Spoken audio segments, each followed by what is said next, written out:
It's time for the show about the people and the places of the Carolinas with the occasional visitors. In addition to hosting the award-winning syndicated TV show Life in the Carolinas, Carl White writes a weekly syndicated column and now hosts this weekly show, the Life in the Carolinas podcast. Now you can hear the story about the stories.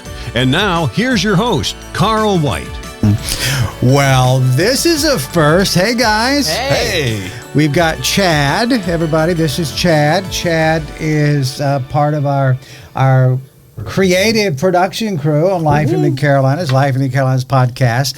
So when Chad first became aware to us, or we become aware of Chad, Jared made that introduction, and it was interesting because I think in our first conversation, Chad, we were starting to work on Christmas, and I said, "Hey, Chad, do you like Christmas?" And he says, "Do I?" And oh my gosh, it turned on. It was just incredible from that moment on. My schedule has been super busy.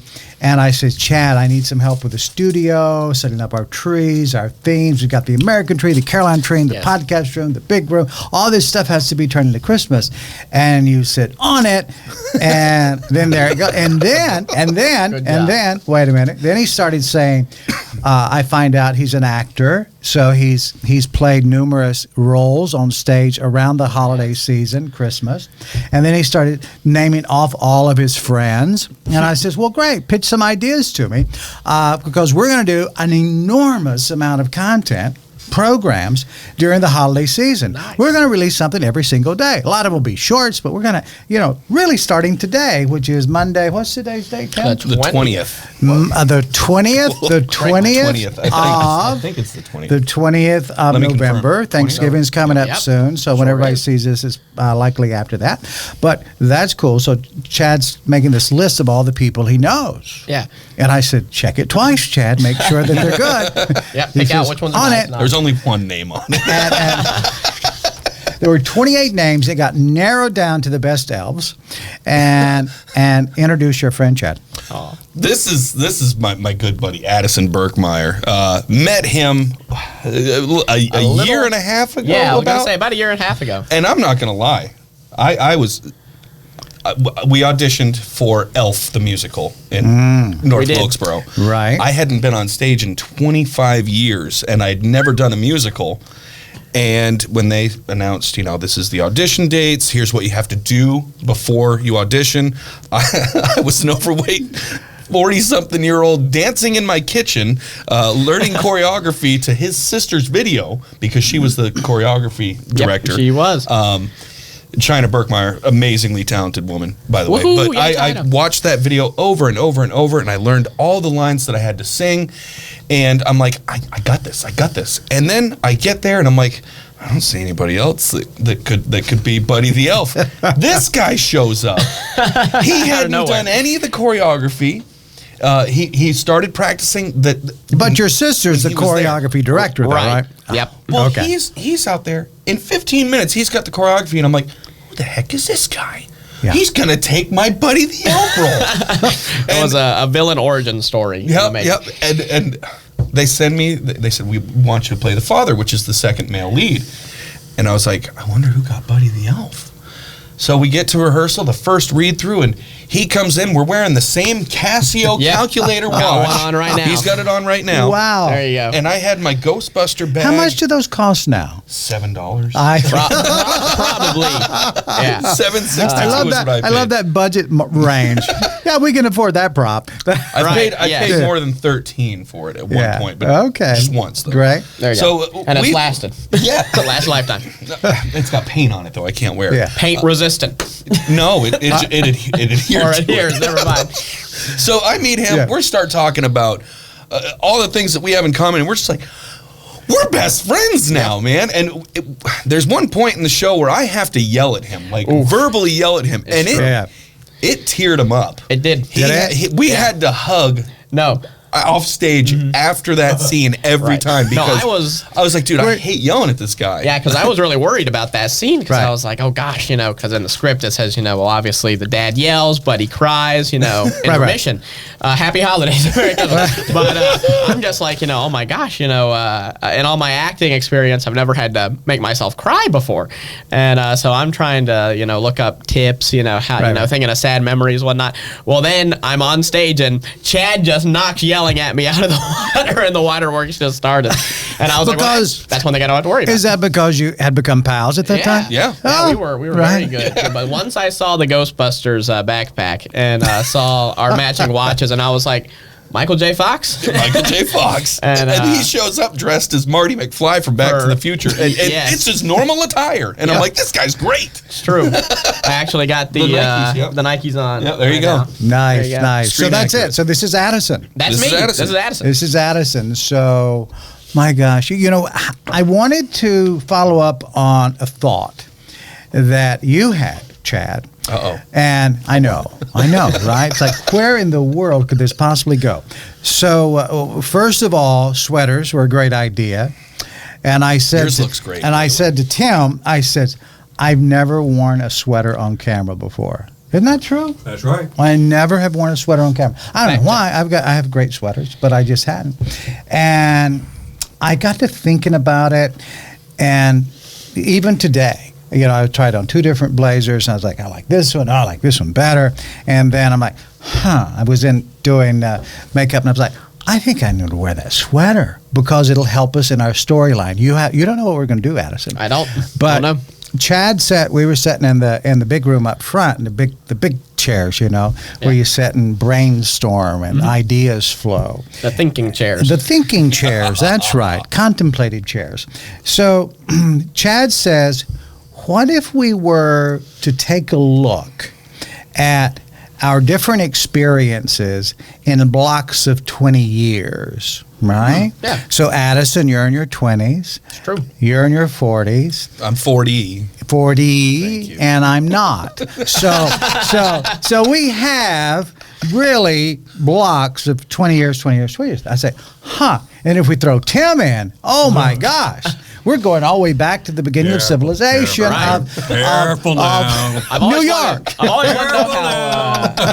always wanted to know how dinosaurs celebrated Christmas. Yeah. He doesn't go back that far. He does not go back that Thanks. far. He does not. He does not to the beginning of dinosaurs, but he did have Just the shortly last. after. He had the last. He had the last dinosaur Tim had. He actually rode it in a rodeo because he's a horse guy, right? really? Yeah. So we're back in the day. He had horses, and you've done everything. He started in radio. Wow. He started in radio for how long, Tim? 18 years, 8 kind of still going. Yeah, and still his voice is nationally known. And then he was a deputy? I was a part-time sheriff's deputy. Part-time- Dispatcher, of course. Dispatcher. Radio. And Well, thank you for your service. That's awesome. Great. and wait for it, and he was a horse guy, right? He was on a yeah. ranch. Yeah. Love cream. He was on a ranch. He's I was a trail boss. the Lone Ranger over there. Yeah, that's right. So he's got all those things going on. So that's pretty cool. But I really like the idea of let's have a look at how Christmas affects us, what it means to us, course. from a different age perspective. My belief is that there's not a lot of difference. There would be difference in some things, right? Right. Technology, life as you were growing up, you're in your early 20s, so, I have shoes that old, so Right. and that are still good that I maintain, right? And Chad could be your dad. He could be your great grandpa. All these generations are Really represented. great, though. Yeah, really Yes. great. Point is, let's talk about that for a moment. Yeah.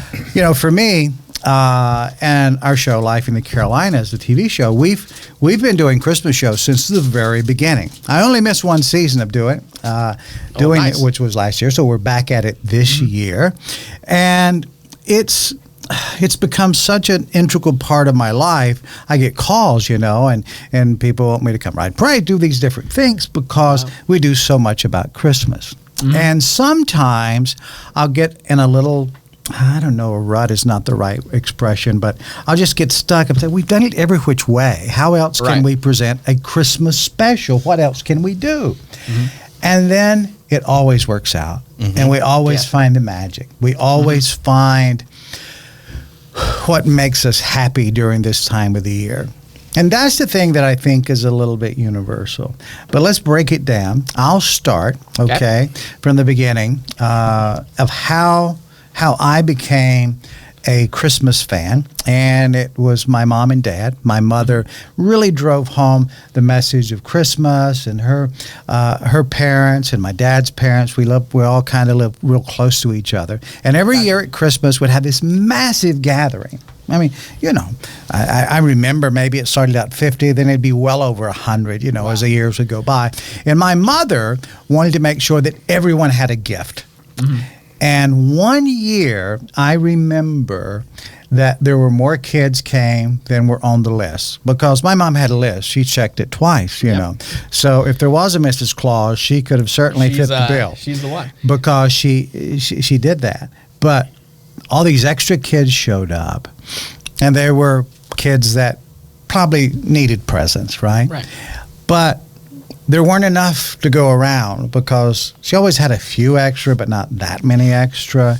And it was very emotional for her. I mean, if I remember right, she actually cried, I mean, just thinking about those kids. And from that time on, there was always boxes of extra gifts already wrapped, and one's for boys, one for girls, but they're categories. So it would be age specific. Like, this is the girls section is over here, and it's like, from infant to 3 years or whatever the categories were. She had it down, right? Right. And I remembered that, and that to me was just how thoughtful that was. And when my mom passed away, in the basement, there were, I think, enough gifts for about 200 kids. Jeez Louise. That is awesome. Already wrapped, already with age markings on them. So she always thought about that. And I was like, wow, that's great. And my grandparents, they would do, and my aunts, and everybody would participate, and everybody made candies and foods. And the type of thing that, as you get older, you realize, well, that took Aunt Elizabeth about 14 hours to do, right? Right. Because it's, chocolate candies or coconut, rolled and wrapped and dipped in chocolate and all these things. I'm like, wow, that was a lot of love. So that's kind of how I grew up. So when people say, well, you're an old man now and you sure do love Christmas, I said, what do you got to say about that, buddy? Yeah. You talk about my mom, that's a problem. But nobody does, because I've discovered that as we get older, the memories are sweeter and they mean more to us. Yeah, for sure. So that's kind of how I got started. And then just as I get older, and we do TV, I can do a heavy documentary. I can talk about veterans, suicide, all kinds of things. But I can swoop right in and tackle Christmas as well, because it's part of me, right? Yeah. I believe it, and I also believe it's an attitude that's year round. I don't think it's just relegated to just a few months. Just this time of year. Yeah, that's right. And we start early because we have to decorate and kind of start working on material. But then we don't take Christmas down till March. Sometimes it's April. Nice. Because we keep on working on things. I don't want to take it It just feels so good. Year-round Christmas. I know we have to, but not just the time and effort that went into it, because it's going to be a lot to take. Oh gosh, I just got overwhelmed. But I like the lights. I like the twinkling lights behind you. I love the tree. That's a great looking tree, but the lights, it brings up a feeling of joy and comfort and warmth. I was going to say, it's very comfy and warm. And it stinks that you only see it. No, I was going to say. Not literal smell. It's kind of a shame that it is just one time of the year, one specific portion of time during the year. I started putting up the lights at my house November 1st. He drives by my house every day. I do. I have reflective ornaments on the side of my truck. The first thing I saw on my way to work at 6 in the morning, I just see these bright reflective Christmas balls on his truck, and I'm like, Clark Griswold has got some competition. Watch out, Chad's in town. But That's good. My son, of all people, is like, it's not even Thanksgiving yet, Dad. Why are all the lights out? And I'm like, no, you go in your room and don't come out until you're in the Christmas spirit. No, I'm just kidding. I was like, no, you need to hold the ladder, else you'll die. But that's interesting, because that is, while you're having fun with that idea, there are a lot of people get really uptight. They see things go out on sale, and I mean that's the way retail works. So it's, you don't have a store and you put things on the shelves 14 days before it happens. You make no money, so it has to go out. But that never offended me. Some people really get rattled by that. I can't see why. I wonder why. I love when I see Christmas stuff in before Halloween. Yeah. I'm just like, more the merrier. Halloween's kind of a, it's like the holiday that just stops in for a minute and it's gone, right? Yeah. So you can certainly decorate. And I do. Oh, yeah. So you certainly can do that, but you just don't get to keep it for long, right? Because it's bumping up against the turkey and then Santa. So that's some heavy competition. Mm-hmm. Tim said something the other day, and this is why I chose radio. Okay. Well, you can just see him shaking his head. You can't. None of you can see me. This is a video podcast, Tim, except for Tim. So it's just audio. I'll just put pictures, really, really good pictures of me where I'm talking. He's gonna put those John Travolta images of him, dancing back. His hand is on Thor's body. Yeah, the Photoshop stuff, Yeah. So Tim says. Recently, he says, "Oh, you finally have the spirit of Christmas. You've come alive again, if you will." Yeah, and I didn't realize that it was gone, but when he said it, I'm like, oh, I suppose there's a bit of that every year. Maybe that's why I like to, just string it out. Maybe we should keep it up year round. Who we got to impress? I'm strangely comfortable with that idea. So I've shared a little of myself. We've got a little of Chad. Now let's head to Addisonville. All right. So Addisonville, right here. What's your last name, Addison? Birkmire. Birkmire. Yep. That's nice. I've heard a lot of different, pronunciations. Birkmire. The mire of Birk. That one now. Yeah. But it's English though, is it? Birkmire. That's an English. An old English name. Yeah, originally I'm from Maryland. If you couldn't tell by my deep Southern twang, obviously. I can tell. But so my parents grew up. Is that a crab crawling out of your back? Yeah, sorry, I got That's right. It's a blue crab, down boy. Anyway. That's right. But anyway, so they're from right outside of Baltimore. Bel Air, which growing up with the Fresh Prince of Bel Air, my world was rocked when I found out that it was not Bel Air, Maryland, where it takes place. But in your mind. But in my mind, Will Smith, he's the Prince of Bel Air, Maryland. West Philadelphia. Now that's gonna. Yep. But anyway, where Wilkes County comes into play is my grandmother, my Mimi, 91 years old, almost 92. Hi Mimi, for when you watch this. But she originally grew up in Trap Hill. Okay. In that area, and then when she married my grandpa, just had some family kind of up there, and they moved up there, and then he passed away in 1999. Wow. And she was just kind of like, I have good memories, with Wilkes County. I kind of, want to come back down to the country. And so we moved down here. And that was they moved down in 2003. So I had about a year in Maryland. But, so you weren't there long. So not there very long, no. I have random memories. I can see a dishwasher in my brain sometimes, It's very specific. A black dishwasher, I can just see it in my playpen. But anyway, so Christmas, getting back on track here, that just like a little... Derailed. Yeah, derailed. Took a sidetrack. But anyway. As elves do. Yes. and former railroad employees from Tweetsie Railroad. You're a railroad elf. A railroading cowboy clogging magician elf. But we'll get more of that later. But anyway, so Christmas, was one of my first memories. In fact, I just went to light up downtown the other night, and I was kind of reminiscing about, I remember being little, and that was kind of like always the start of Christmas. It was like going into Santa's village, making those cookies. Oh, nice. I heard you were there. Yes, I heard you were there. An Easter egg. You might see me on some of the footage, but anyway, so that was always like I couldn't wait, for that event. That was like the kickoff of Christmas. But the things I always loved most about Christmas, growing up, kind of piggybacking off of Chad, with my dad.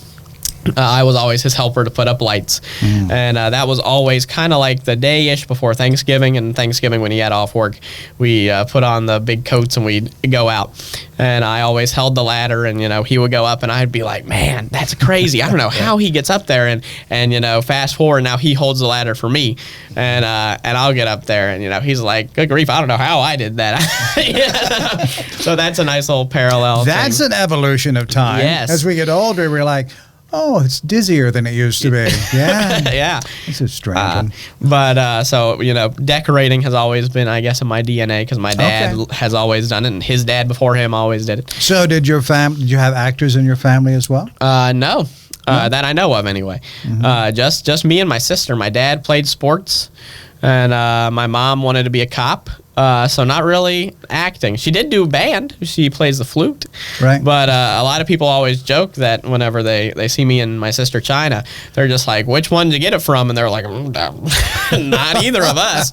And not their, so I've always had kind of musicians in my family. So your mother was an officer, right? She, I don't think she ever got on the force officially. Right. I think she did some security guard work. But also another big thing besides watching like Charlie Brown's Christmas special, that is a big one. That is our traditions as long as I remember. We always watch that on Christmas Day. That's like our Christmas Day, like nighttime after all the presents have been opened. That we watch that movie. Rudolph is kind of our New Year's Eve movie. So that's a good tradition. And then making that's an old classic too. Yes. Oh my God. I love Rudolph. But making cookies on Christmas Eve. So did you open gifts Christmas Eve or Christmas morning? No, Christmas morning. Did you get to open one or none? Nope. Santa only comes on. Santa only comes on. After midnight. We're asleep. That's when Santa comes. But was my Mimi always trying to teach me how to make her famous peanut butter cookies and peanut butter balls and stuff. And when you're little, you're just holding the mixing bowl, and she's like, it takes 2 scoops of this, and you're like, yeah, whatever. Give me the cookies. I'm ready.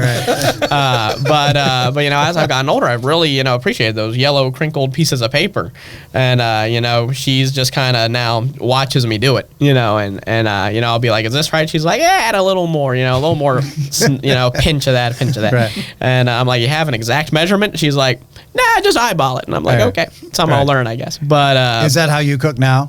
Yes, that might be why I only cook for myself, but anyway. But the other important tradition is we'll all get in the den. We've done this every year. Me and my sister have our Christmas pajamas on. We'll sit down with our hot chocolate, just like this. And my dad will read to everybody, "'Twas the Night Before Christmas." And that has always happened. Is he dramatic?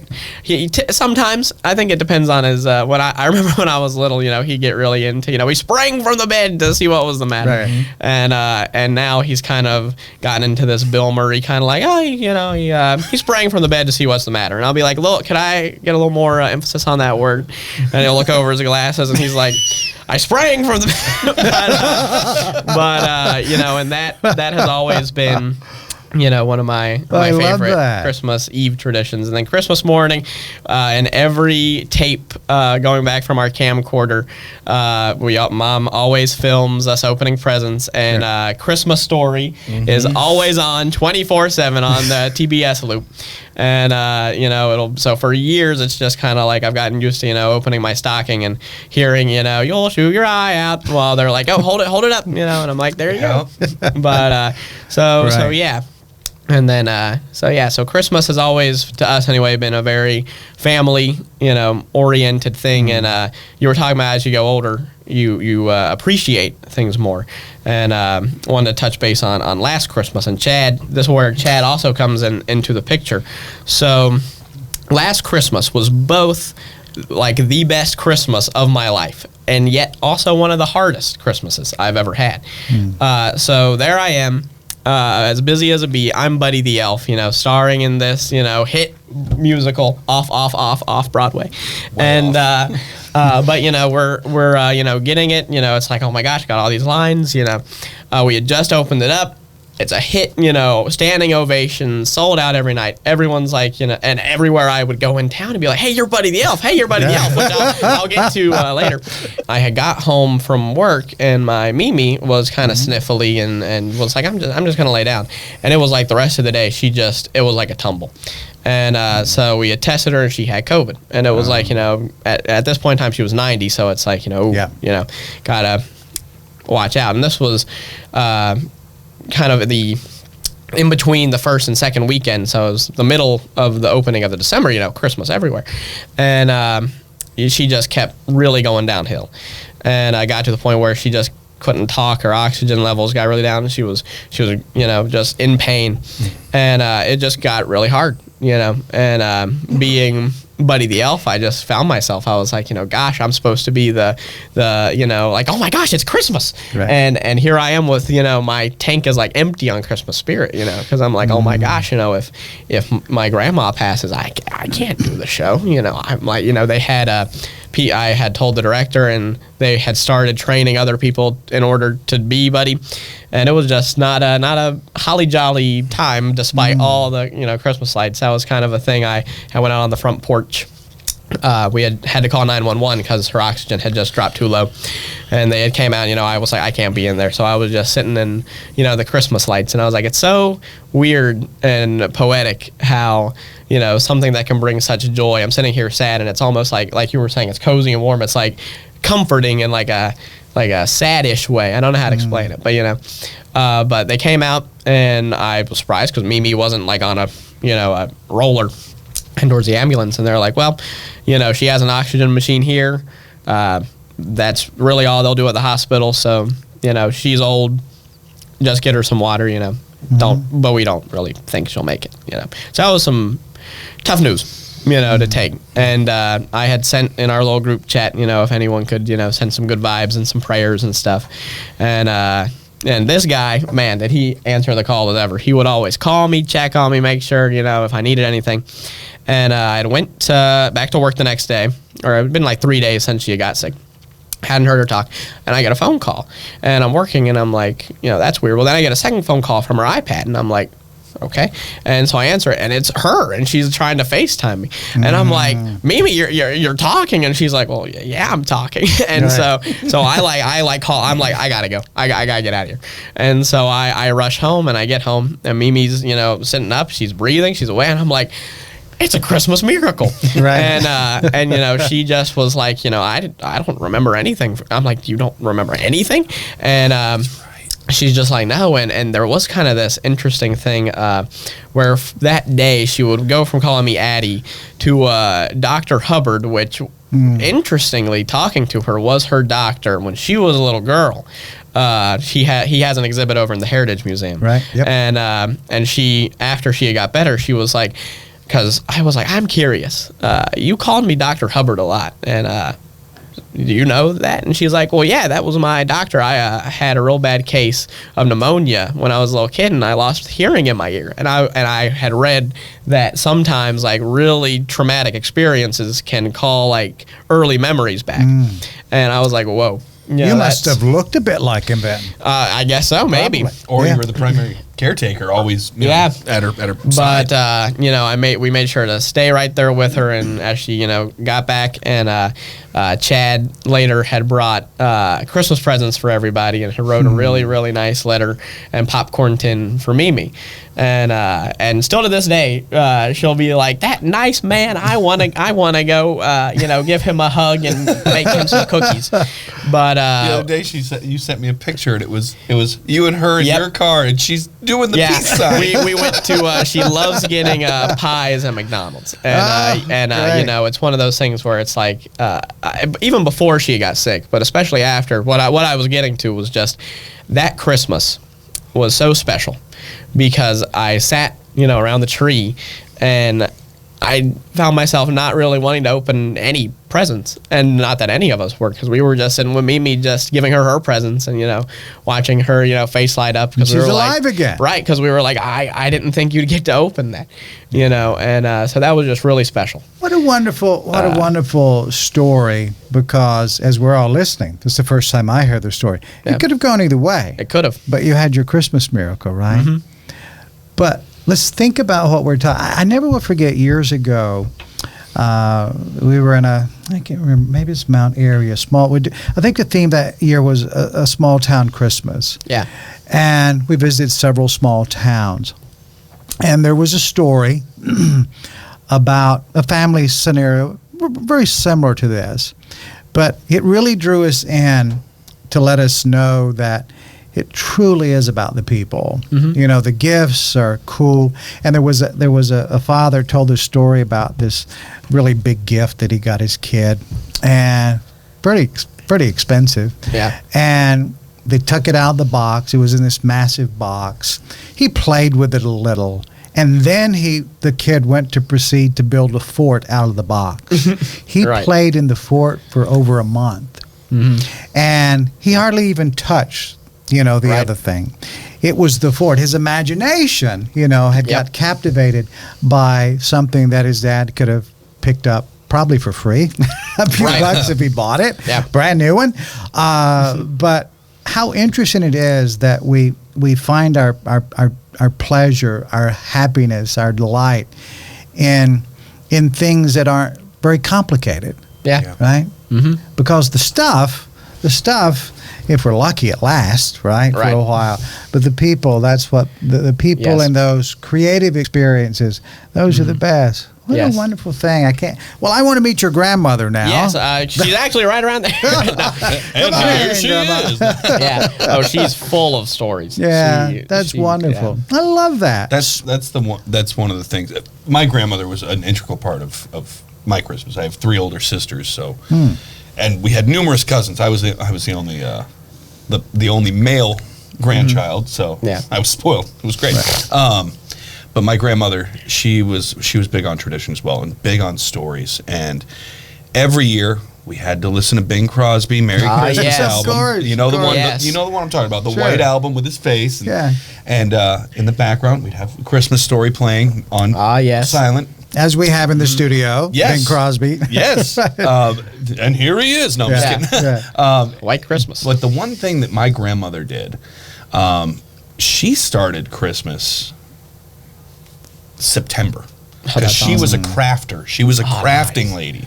So she was always going to the Christmas bazaars and the Christmas craft fairs at the local high schools when they were shut down for vacation. And she always had me help her. So I was always making crafts with her and interacting with people and selling the products and talking about them and stuff. And we'd go to these Christmas bazaars and craft fairs, and I'd see something and I'd be like, I love it. And my house, my bedroom has always been Christmas stuff, either stuff that I purchased or stuff that my grandmother got for me. Most of the decorations, with the exception of the things that you gave me this year, are from my grandmother's collection, my private collection. I found 2 of those candles. Do you remember when we went to the antique shop? I do. We go to pick something up. Yeah.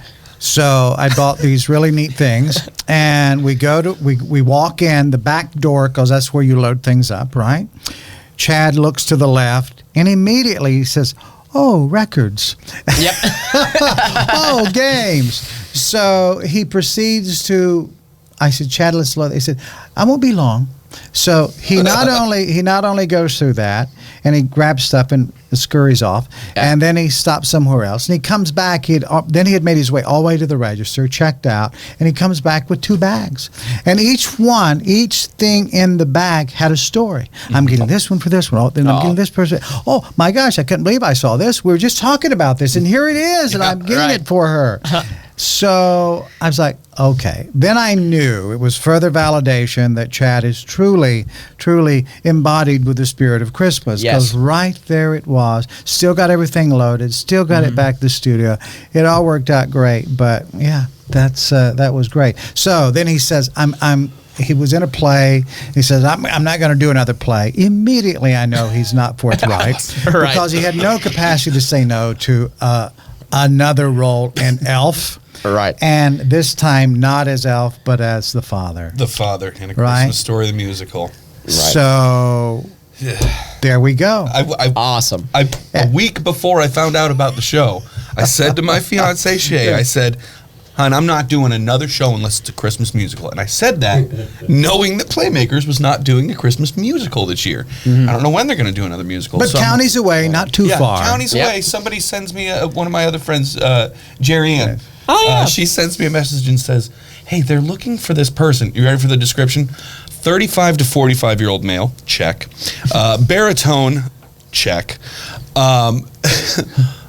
Must be good with singing around children, check." So I send the gentleman an email, and I'm like, "I'm very interested. What do I need?" And he's like, "Just send me a video of one of your favorite songs from any musical." And I sent him from Beetlejuice the musical, "The Fright of Your Life." It's showtime. And it's showtime. And he sends me a message because I hadn't heard anything in an hour, and I'm like, "Did you get it? Did you get it?" I didn't know how to use Google Drive. It was my first time using it, so I was like, "Did you get it? Did I do it right?" And he says, "Yeah, I got it. I have to send it over to the music director. You'll probably not hear anything back till tomorrow night." 15 minutes later, he calls me and he says, "Yeah, we loved it. We want to offer you the role of the old man." And I was like, "I'll do it." And I started tearing up because it was me and my grandmother's favorite movie. When I had to shovel snow out of her driveway, which was quarter mile long, every year, and we grew up in Massachusetts, so it was a lot of snow. Every time I went over and I shoveled her driveway, she had that movie ready to go and a cup of cocoa. And that is one of my favorite memories. That is awesome. Wow, that's fantastic. And what you just said, you did it every year. Every year. You didn't have to create a new something. That was your something, and it gave you pleasure every time. Yep. Did it stack up? In other words, the residual effect of the positive energy of it, did it get just a little sweeter every year? Bittersweet. I'm trying not to tear up. I miss my grandmother. Yeah. The birch tree, which you can't see off camera right here, you got those birch trees. And one of my favorite memories as a child is after a snowstorm, or a nor'easter is what they called them, which had ice and everything. It would attach to the birch tree limbs, almost identical to how they created that tree. And I'm setting these up, and I have Bing Crosby playing in the background because we've had Christmas playing, since we've started doing the whole transition. And I'm looking at these birch trees, and I'm listening to Bing Crosby, and I'm just like, I wish I could hear her voice. Sorry. Anyways, she was a big part of Christmas. So you do hear her voice. I'm sure. You close your eyes, and there she is. Right? I recorded her answering machine message, and you can tell she was reading it as she was recording it, because she says, "Hello, I cannot come to the phone right now. Please leave message, and I'll get back to you as soon as possible." What do I hit now? That is awesome. She was such a sweet I love woman. that. That is amazing. Nice. It's the people in our lives. That's where the joy is. And hopefully we're a bit of that for other people too. That's what I try and do. That's what we do with our programming during Christmas, and now with our podcast growing and being popular as well, and our other materials we put out. We want it to make people happy. Yeah. We're not trying to prove anything other than the fact that inherently they're good in all of us. I mean, sometimes you have to dig around a bit, right? But it's there. Not everyone has been bitten by the bug and as infected maybe as we are. The Christmas bug. But a lot have been. Millions have been.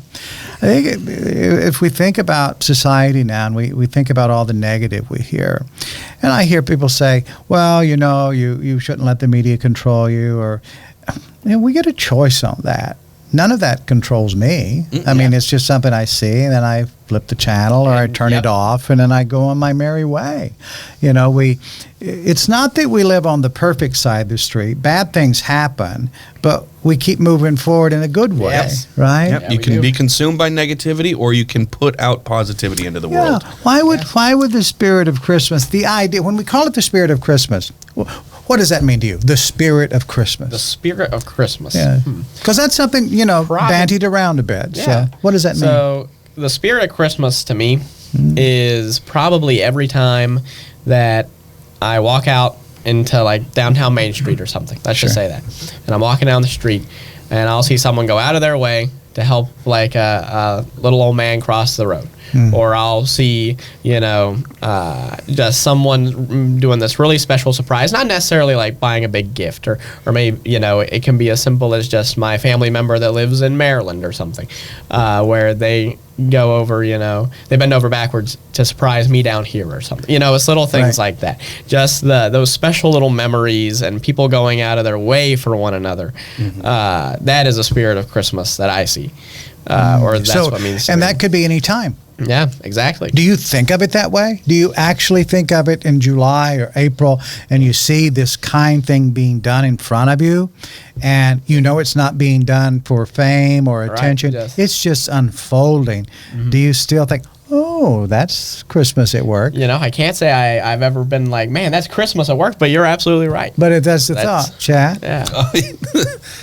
Year round. Well, it's easier for him because he's recognized as Buddy the Elf everywhere he goes. True. He's one of the performers at Dollywood. Somebody at Dollywood was like, "Weren't you Buddy the Elf?" Yes, I was. He's like, "How does this happen?" No, I was in 4 hours away, Tennessee, Dollywood. I was Ricky the Repairman in their Hydro Jive Junction show, and I was I go out and we did this like Beach Boys kind of era 15-minute long dance show, and it kind of starts out I'm in this jumpsuit and I got a wrench and I'm trying to fix this fire hydrant that won't stop spewing water, and I'm like, ah, and all these dancers kind of they grow out of the crowd and it's just like streetmosphere, boom, dance, and the guests kind of get out of the way, and the whole time I'm like, guys, stop, and they're like, come on, just dance with us, and I'm like, okay, and so I dance a little bit, then I'm like, okay, now I have to stop, and that's kind of like the first 10 minutes of me going back and forth until finally I'm like, okay, you know what, you're right, work can wait.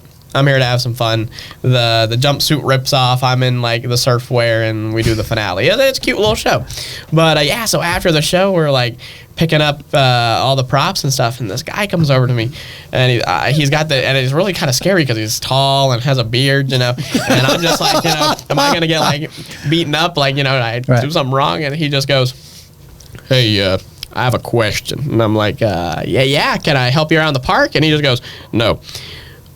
Were you Buddy the Elf? And I was like, yes, I was. And he just like, man, that spaghetti with the syrup scene, we still talk about that. And then he was like, have a good day, and I walked on. Oh, that's great. And that was pretty wild. So that's another one of my favorite. But I call you out in public too. Yes, and it makes my day.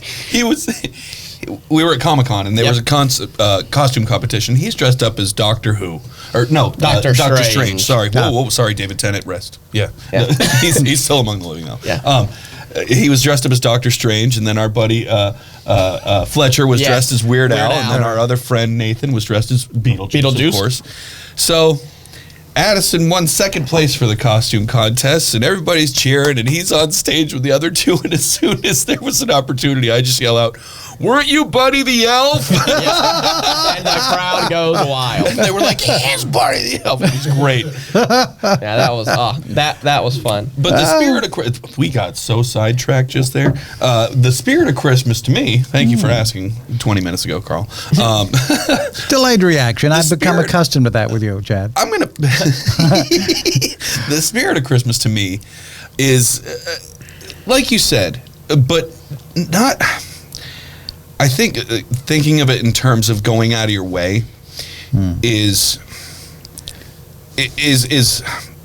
a concept that's not correct to look at it. You know what I mean? Because if you view it as going out of your way, as opposed to it's just how you are.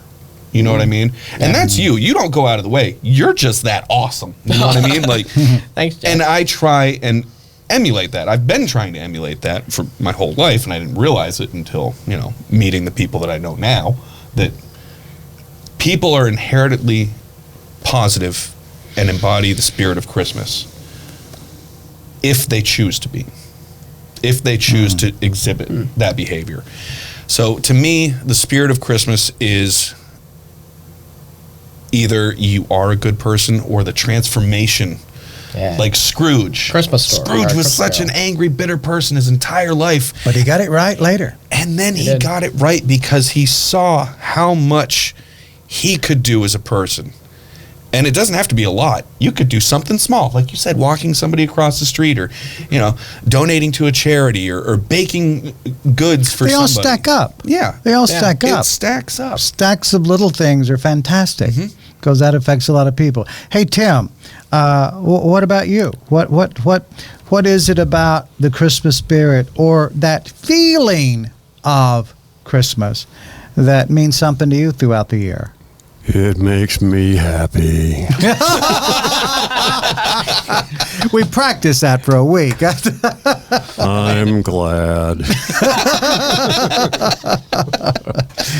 Well, there you go. I've really felt it this year because we had a tough year last year, and I was kind of bummed because we weren't able to get out a Christmas special. And this year we started the Christmas music early, very early, and it really kind of hit me and woke me up, and I'm stoked. It's not even we're still several days away from Thanksgiving, 3-4 days away from Thanksgiving, and I've never felt this way before Thanksgiving. It's and then we got December to get through. I'm really looking forward to it. And I didn't know Eeyore was a guest, too. I am. I don't believe in humbug. I think the good thing is that it is infectious, and I don't know that people can escape that when you're around it. We've shared stories about family. Not everybody has family. Yeah. Before your Buddy the Elf days, but it sounds to me like once Buddy the Elf Day arrived, it has never gone. It has nope, even now. Yeah. It has not gone. In fact, I'm doing a Christmas clogging recital on December 16th. Yes. And Buddy the Elf is like the host, like the MC. So I'll be between all the clogging numbers, the ones I'm not in anyway, just being like, interviewing some of the dancers, kind of like America's Got Talent type deal. Oh, Are sure. you actually dressing as Buddy? Yeah. Oh, man. I'm getting the costume. They're gonna let me borrow it. Yeah. And it's kind of like the whole like America's Got Talent show type deal, but instead For of being clogging? like yes, for Where's clogging. that going to be at? It's up in Boone at the Watauga High School. We might should go there, Tim. That sounds like fun. Would you like to clog? There I don't dance. you can also try the other form. You eat a lot of Taco Bell, and Yeah. Oh my goodness. but, Oh my God. That could be fun. Clogging. Yes. In the mountains. Okay. Go ahead. So I was in It's a Wonderful Life, which is my favorite Christmas movie Mine of all too. time. And Dollywood used to have a stage musical production of It's a Wonderful Life, and I got to be Harry Bailey. Oh, and, my. I was like, this is awesome. I was 17. With a bunch of, like fresh out of their major doctor music degrees, and I'm just like, wow, I'm still in high school and I have the same job, so but anyway, no, I loved whenever they'd be like, yeah, Addison, you got to figure out where you're going to college so you can get jobs like I have, and I'm like, okay. And you had said I job. have said job. But anyway, so I guess for those who's not familiar with It's a Wonderful Life as a story, George Bailey goes through a lot, and he contemplates his life, on the bridge before Clarence comes Right. down and shows him what his life would be like if he had never been born. And that really just kind of helps George Bailey find the Christmas spirit. of just being glad that he has his life, and he sees, oh my gosh, it's not all about the bad things. Sure, bad things happen to me, but all in all, thank goodness I have my life back, and that's a really powerful message when you watch the movie. But so we did a shortened version. It was about an hour, so we couldn't do the whole 3-hour movie just about. But probably wise. We hit the performance. We hit the high notes. No pun intended. But it was just a really good, powerful show, and the finale just always really just drove home. It was From a Distance, the Bette Midler song. Interesting choice, but all of our harmonies. I'll have to get you guys a video so you can see it sometime. I need to see that. But it was just this. We'd have standing ovations. I get goosebumps. I mean, just getting goosebumps just talking thinking about it. Yeah. But so it's as far as the shows at Dollywood for Christmas, it was definitely one of the more serious ones, because It's a Wonderful Life is, sure. when you're little, you're just like snooze fest, where's Frosty? But, when you're older, you really appreciate it. And understand what it means. Right. Right. And so, of course, It's a Wonderful Life didn't have a lot of kids being in the audience. They want to go see 'Twas the Night Before Christmas, Sure. right down the street. But I was getting food after one of the shows, and it's kind of funny. One of my favorite games to play, because I'm just in normal clothes, even though I'm I was just on stage, and I saw some of these people sitting in the audience, and I love hearing people talk about the shows, whether hopefully they're like, oh, that was awesome, and not, man, that was awful. Whoever played Haley. You like hearing your reviews firsthand. Yes, right? Trying to keep an ear out to hear if Harry Bailey deserves a raise. Well, there's one guy. He was kind of quiet, and they're right behind me, and I'm getting closer and closer to my mac and cheese. I'm almost there, and I heard him butt in, and he was like, "Hey, can we go see It's a Wonderful Life?" And they were like, "Well, you were just here, and you just saw that show. We don't have time to go see that. You've already seen it." He was like, "No, you don't understand," and they were like, what? And he pulled one of them aside, and it was, luckily I could still hear it, because he was, obviously he's not pronouncing it to the world, but he was talking about how that day he was just having such an awful day. I don't really remember all the things that happened in his life that were bad, but he was saying that he decided he was going to kill himself going home that night. That he was going to purposefully cause an accident on the interstate. And Dollywood was just his last, his finale, going with his family, and or friends, or whoever he was with when he came, a week or so before that day. But he had said that right before he left, he was walking out of the park, and one of the ushers was like, "Hey, we got a seat left, and It's a Wonderful Life if you want to watch it." And he was like, "Well, my parents liked that show. I liked it. I'll go watch it." And he watched the show, and he talked about how he just found himself sobbing afterwards, and that the message of our show helped him, find his his life. And he talked about how instead of killing himself, he got a therapist, and that everything was going good, and he just really wanted to see that show again so he could thank the actors. And I turned around, just tears running down my face, and I'm just like, "Can I give you a hug?" And I explained that I was in the show. And I called my boss, and I was like, "I got this story. Come on!" And we all came back from backstage and met him, and it was awesome. It was wild. Wow, man! Yeah. It was and it was wild the time. last seat left, and they were like, "It was." Wow. It was because you used to, not anymore, but you used to have these little vouchers. So they had 4 shows a day, and it was just the 2 o'clock, the 4 o'clock, whatever. And they had one left, and they were like, "You want it?"